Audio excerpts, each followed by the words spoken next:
Motion picture Tron. Today, the studio begins issuing a commemorative 20th anniversary DVD. You see it there. Although its earnings were modest when it was first released back in 1982, the film has reached cult status over the years.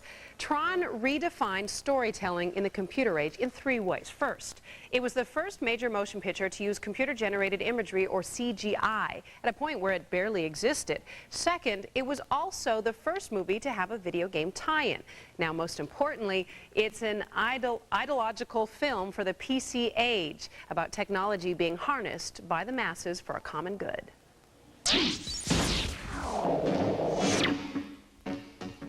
A very fancy shot. To many, director Steve Lisberger's vision marked one AD in the history of computer graphics and motion pictures. But you might say the man and the film was defined by the times. In the late 70s, computers were still primarily mainframes, the dominion of engineers who worked for large institutions. But a revolution was underway. In 1981, computing technology was reaching the masses through early video games, and the IBM PC came out that year. There was a lot of idealism in terms of new frontiers. I mean, there was even a feeling that film was entering a new frontier. At the time, Lisberger ran a studio that produced original animations for commercial spots. He created the first Tron character for a radio station TV ad, using a then radical technique called backlighting. WCOZ. Lisberger wrote a script about a hero who lives inside computers and frees technology for everyone. In 1981, Disney decided to bankroll the film for $20 million and cast Jeff Bridges and Bruce Boxleitner in the lead roles. Tron was on. Lisberger turned to comic book artists to design his electronic world, but there weren't many computer specialists who could breathe life into it.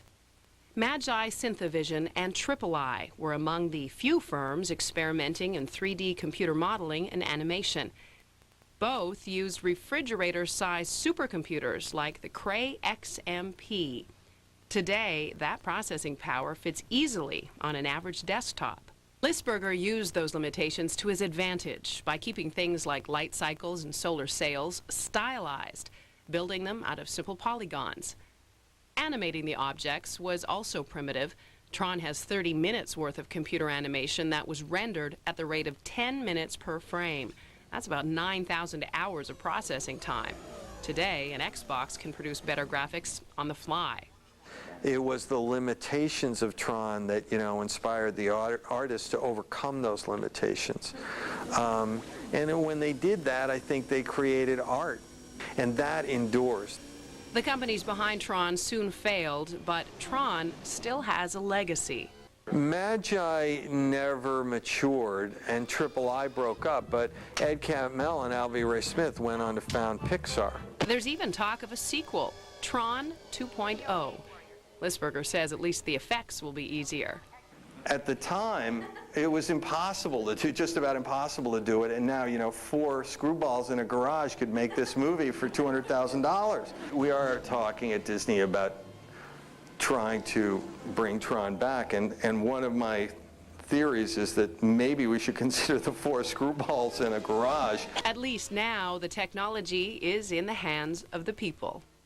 Tron was so far ahead of its time that it was snubbed by Hollywood on its release date. The film never even received an Oscar that year for technical achievement. State-of-the-art effects back then meant miniatures and models. Lisberger says the Academy felt like his team cheated because they used computers. If you're interested in this reissued DVD, there are plenty of features worth investigating. There's a 75-minute documentary on the making of Tron featuring new interviews from the actors and computer visual effects. Its interactive features allow you to click through storyboards showing how conceptual artists envisioned the film before it was shot. There's even a love scene that was left on the cutting room floor. If you'd like to check it out for yourself, check out disney.go.com. Don't miss the screensavers right after our show. They're going to show you how to use Flash animation tools, plus the secret force that the screensavers has over the Star Wars universe. They'll tell you all about it. Leo and Patrick are coming up next. On behalf of all of us on Tech Live, thank you so much for tuning in. Good night.